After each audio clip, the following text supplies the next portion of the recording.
د تصفیې عملیات پر مهال یو تن امنیتي مسؤل ګل احمد د خواله رسنۍ هغه تبلیغات ردوي چې ګواکې د تالاشۍ پر مهال د خلکو سره ناسم چلند کیږي.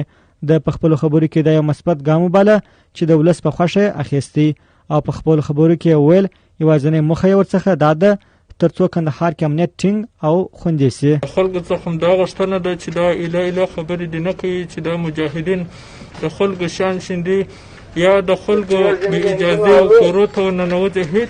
هیڅ مجاهد دا حق نه لري چې د چا کور ته بې اجازې ورننوځي.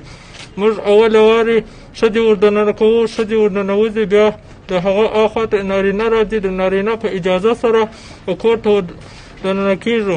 او دا خبرې اله خبرې د خلک په مجاهدینو پسې تهمت وایي. دا د تهمت خبره ده. مجاهد هیڅ کله داسې کار نه کوي چې د چا کور ته بې اجازې وردننه سي. بل لوري ته کندهار ښاریان د مسؤلینو له لورې د یاد اقدام ستاینه کوي او خوښي ښیي چې مسؤلین د امنیت د خوندیتوب په موخه دا ډول مهم ګامونه اخلي چې په خبره تلاشۍ پر مهال امنیتي ځواکونو سره ښځینه پولیسو شتون درلود او ټولو له دوی سره ښه چلند کاوه او له خپل اړخو یې هم له امنیتي ځواکونو سره د هر راز همکاریو ډاډ وړاندې کړ. زما نوم ثناءالله دی، د دویمې حوزې اوسېدونکی یم او دغه تلاشي چې زموږ کور ته راغلې ده ښه په اخلاقو راغله او تصفیه وکړله. د دې سره زنانې هم ورسره وې په څنګ کې او دا زموږ لپاره د امنیت لپاره یو ښه او غوره اقدام دی.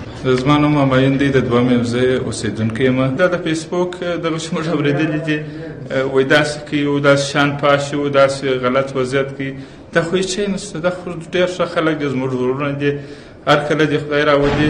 د یادونې وړ ده چې امنیتي مسؤلین کندهاري ولس څخه غوښتنه کوي چې په دې برخه کې ورسره بشپړ همکاري وکړي ترڅو ولس شپه او ورځ وسا او په خوښۍ کې ژوند تیر کړي.